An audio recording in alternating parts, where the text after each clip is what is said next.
Bismillahirrahmanirrahim. Alhamdulillahi rabbil alamin. Wassalatu wassalamu ala rasulillah Muhammad sallallahu alaihi wasallam wa ala alihi wa sahbihi wa man tabi'ahum bi ihsan ila yawmiddin wa ba'd. Tuna kikao chetu tena leo kwa siku ya pili. Inshallah tutazungumzia ma yajtanibuhu fil ashri man arada udhiya, mambo ambayo anatakiwa ajiepushe nayo katika hizi siku 10, yule ambaye amekusudia na ametiania ya kuchinja. Nasema mimi ikifika siku 10 na mimi nataka nichinje. Kwa hiyo kuna mambo unatakiwa ujiepushe nayo. Anasema dallati sunna maelekezo mwenendo wa mtume unajulisha ala anna man arada udhiya, kwamba yule ambaye atataka kuchinja yajibu alayhi an yumassaka ala an akhdhi min sha'rihi wa dhufrihi wa basharatihi, anatakiwa lazima asiguse chochote katika nywele zake, katika kucha zake na katika ngozi yake. Inapokusudiwa asiguse, manake usikate nywele na nywele za aina zote unazojua wewe katika mwili wako. Sio kasema kusudiwa zile za kichwani, hata sharubu, hata ndevu na nyinginezo. Zote hizo usizitoe hata moja. Anatakiwa afanye hivyo. Akasema yajib ni lazima ikiwa umekusudia kuchinja. Na si nywele tu, anasema na kucha. Na si kucha tu, lakini vile vile na mwili wako. Tena ukawa unajibabua magozi, unajitumbua vipele. Umefahamia na kwa yote hayo unatakiwa ujizuilie. Hayo utayafanya wakati gani? Mundhu dukhula ashri ila an yadhbaha adhihatahu, togu pale inapoingia makumi haya Dhulhijja, mwezi mosi Dhulhijja mpaka kufikia mwezi 10, unatakiwa uendelee na mtindo huu, uwe na hali hii. Usiguse nywele, usikate kucha, wala usijibambue magozi wala vipele na vijipu. Kwani nikasema ni lazima, na anao ushahidi au hana? Anao ushahidi. Qala Rasulullah sallallahu alaihi wasallam, amesema mtume sallallahu alaihi wasallam, idha raaitum hilala, mtakapouona mwezi, anakusudia mwezi muandamo wa kuingia Dhulhijja, mkiuona huo hilala Dhulhijja, wa arada ahdakum an yudhi, na akakusudia mmoja wenu kuchinja, akasema sasa mimi mwaka huu na mimi nataka nichinje, faliyumsik an sha'rihi, basi azizuilie nywele zake asikate, wa adfarihi, na kucha zake, hata yudhi, paka ifike muda ule wa kuchinja, ajizuilie. Kwa hiyo kwa kupitia hadithi hii wanachuoni hasa Imam Ahmad bin Hanbal, yeye anasema ni lazima. Mfahamiana, anasema ni lazima. Kwa nini lazima? Mtume kasema faliyumsik, na hii fi'lu amri, kitendo cha kuamrisha, na kitendo cha kuamrisha anasema yaqtadhi alwujub, kinaonyesha ulazima, kinaonyesha ulazima. Haizuru wanachuoni wengine wanaona si lazima, kama Imam Shafi yeye anaona mustahab, ni jambo ambalo linapendeza. Imamu Abu Hanifa yeye anaona ni mubah, halali, kufanya hivyo ni jambo la halali. Lakini Imamu Malik yeye anaona ni makruhu, ni jambo lenye kuchukiza. Sawa eh? Kwa kupitia hadithi hii kila mmoja akatoa ufafanuzi wake, ndio unapojua hawa watu namna gani walivyokuwa wataalamu. Hapo yeye anatoa hukumu hii, huyu anatoa hukumu hii, na anatoa hukumu hii, anaongezea tu, na kuna kijihadithi jingine na kwa hadithi nyingine anatilia mkazo maneno yake ya kusema hii ni lazima, hii ni makruh, hii ni mustahab na kadhalika. Sawa. Kwa hiyo kwa mujibu wa maelekezo haya tunopewa hapa sasa hivi ni lazima. Lakini tukumbuke nimesema Imam Shafi'i anasema vipi? Mustahab, ni jambo lenye kupendeza. Sasa Imam Shafi'i kwani hajaiona hiyo faliyumsik? Hajaiona katika hadithi hiyo kwamba akajua mbona hii amri, mbona kaitoa kwenye amri kaipeleka kwenye mustahab? Kaiona. Lakini kuna hadithi nyingine ya anasema bibi Aisha, Mtume sallallahu alaihi wasallam yeye Bibi Aisha alikuwa anatengeneza kidani cha mnyama yule ambaye Mtume alikuwa anataka kumchinja, lakini yule mtume mwenyewe hakuwa yupo katika vizuizi hivi tulivyovitaja, wala alikuwa havizingatii. Mtume sikishatia nia kuchinja na mnyama wake yupo. Bibi Aisha anasema Mtume hakuwepo katika nini? Vizuizi hivi. Maanake alikuwa yeye kama kawaida, kama ana kipele anakitumbua, kama anakuja anakata, kama nywele anakata, sawa. Kwa hiyo wao wakaunganisha na hadithi nyingine wakaleta hukumu nyingine, lakini Imam Ahmad bin Hanbal anakuambia hapana, ni lazima tu kwa mujibu wa hadithi. Na wa fi riwayati, na katika mapokezi mengine, fala yamassa min sha'rihi, basi asikamate katika nini? Nywele zake. Iya kitendo chingine hichi hapo cha kuamrisha kule, faliyumsik, azuie amri hiyo. Kwa ndo maana akasema lazima. Na hapa katika mapokezi mengine, fala yamassa, basi asishike, kwa maana asikate, min sha'rihi, katika nywele zake, wa basharati, na ngozi yake, shay'an, kitu chochote. Na ndio maana hilo wanachuoni wanasema katika mimbabil ihtiyati, na kuondosha wasiwasi na kuwa makini katika ibada yako, fata hili la amri kwamba usifanye nini? Usikate kitu chochote. Wanachuoni wanakhtilafiana, lakini katika kukaa usawa wa ibada weka mata haya kwamba usikate chochote, unatakiwa uwe kama wale waliokuwepo kule Maka. Wa hadha, nasema na hii amru lilujubi, ni amri inaonyesha ulazima, wa nahi, na hili katazo hili litahrim, inaonyesha ni haramu, sio kafanya hivyo. Ala arjahil aqwali, ambayo hii inakuwa ndio kauli yenye nguvu zaidi. Kwa nini ina nguvu zaidi? Liadami wujudi sarifi lahuma, kwa sababu hakuna dalili nyingine inokuja kugeuza hukumu hizi, hukumu ya kuamrishwa na hukumu ya kukatazwa. Hakuna dalili nyingine inokuja kuzigeuza hukumu hizi. Azuri umesema hadithi nyingine zipo, lakini hapa wametilia mkazo. Fa idha ta'ammada al-akhdha, mtu akikusudia akikusudia kukata, kuondosha, min sha'rihi, nywele zake, wa adhfarihi, na kucha zake, alayhi, basi ni juu yake. Umefanya maksudi wewe ushasema mimi bwana nataka nichinje sikukuu, halafu ukafanya maksudi ukakata nywele, ukaenda kwa kinyozi wako ukakata kucha. Nini sheria inakwambia? Alayhi an yastaghfira Allah, anatakiwa amuombe Mwenyezi Mungu msamaha. Ufanye hivyo, fa maksudi. Wala fidyata alayhi, na wala hutotoa fidia. Wal udhiyatu bihaliha, na kile kichinjwa kitabakia pale, manake wewe utaruhusiwa kuendelea kuchinja. Sawa waman ihtaja ila akhdhi sha'ri shay'in min dhalika litadharrurihi, na yule ambaye atahitaji kukata chochote, ikiwa nywele, ikiwa kucha, ikiwa kujibambua ngozi na kujitumbua vipele, akataka. Kwa nini? Kwa sababu ya madhara yaliyomtokezea. Manake hapa kakutana na kaguka, kapasuka. Baada kupasuka, daktari ili amshone itabidi akate nywele.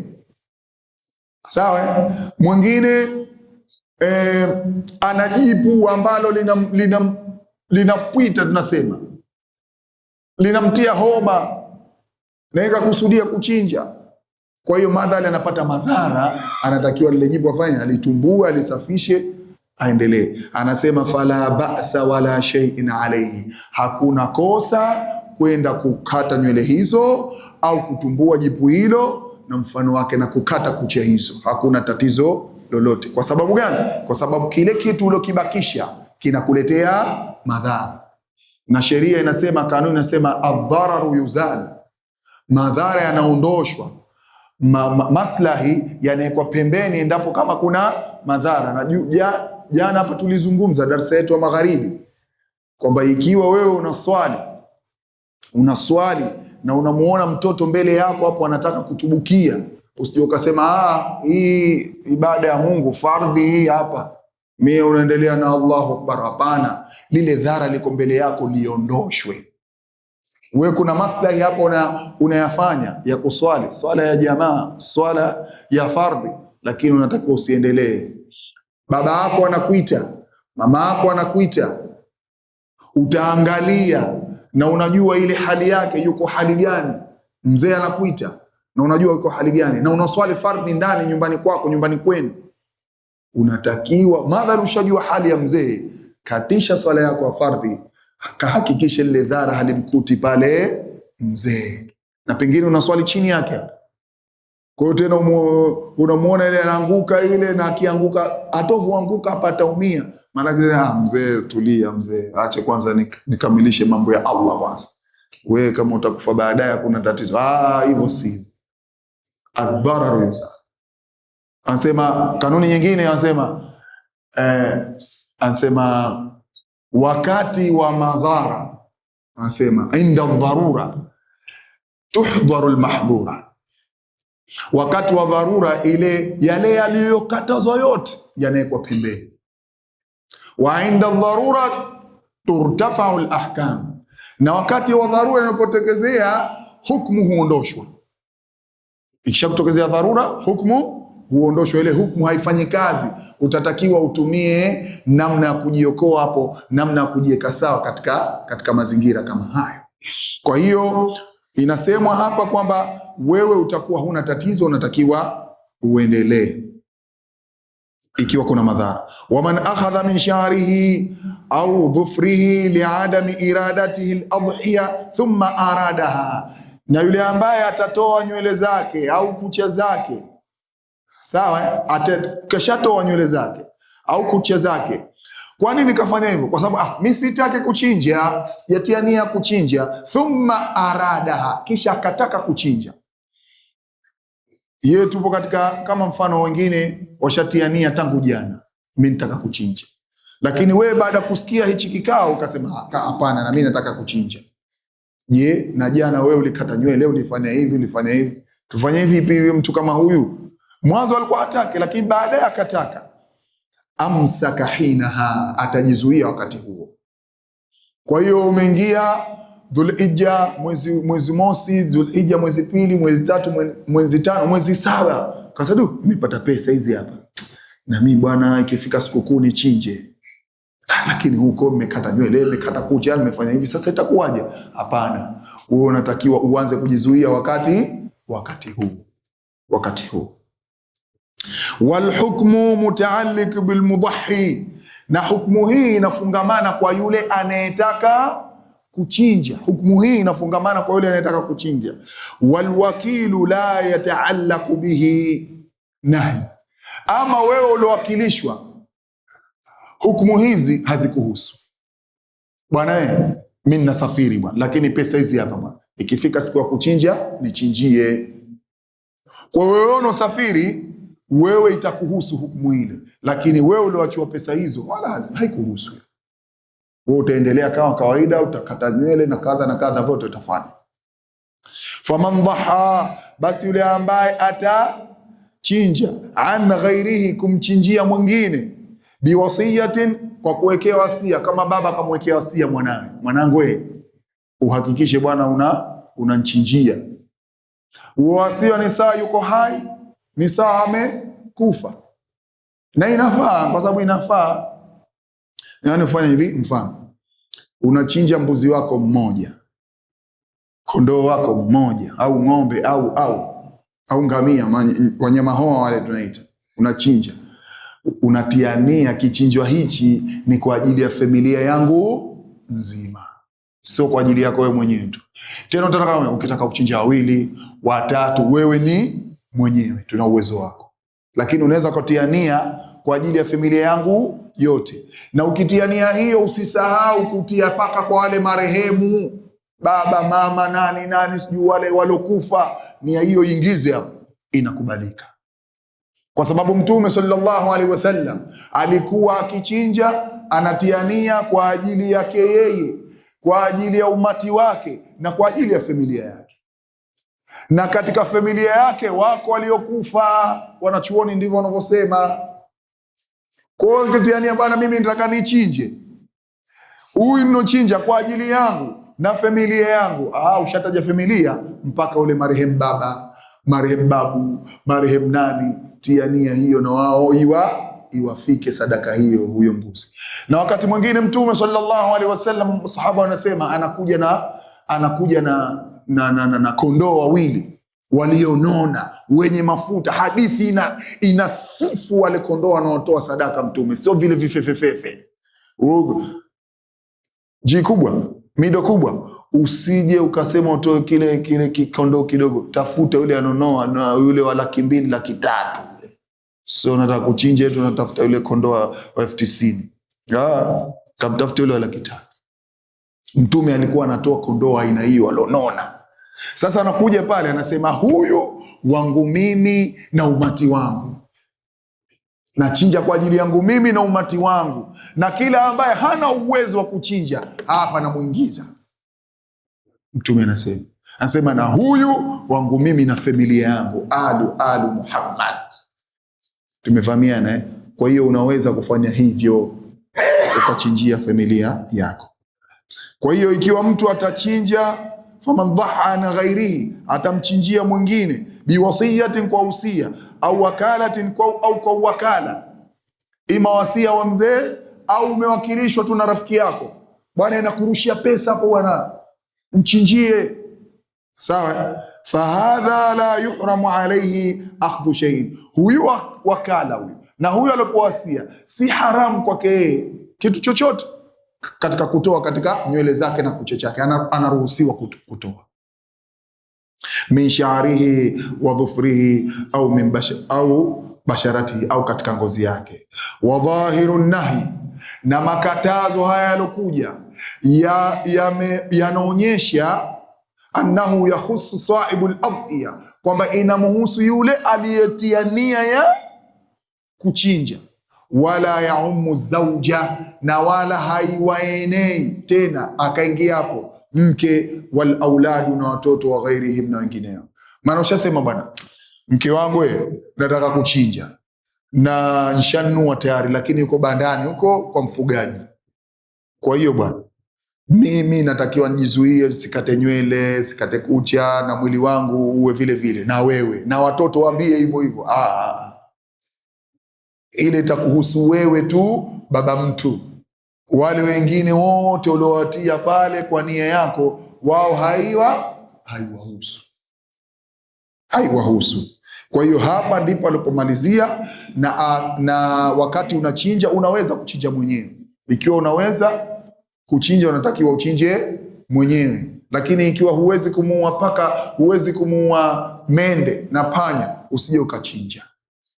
Waachie wale wanaume wanaweza kuchinja. Kwa hiyo unachinja, unasema bismillahi Allahu akbar. Wakati unachinja unasema bismillahi Allahu akbar. Na katika hadithi nyingine unasema bismillahi, Mwenyezi Mungu ndani, Mtume sallallahu alaihi wasallam anamwomba Mwenyezi Mungu, Allahumma taqabbal minni, Mwenyezi Mungu nikubalie sadaka hii inotoka kwangu mimi. Kwa unaleta maneno haya. Na ndio maana wengine wanapendelea yule anamuita mchinjaji, na wanamuita yule aliyotiania, bwana siku ya kuchinja uwepo pale,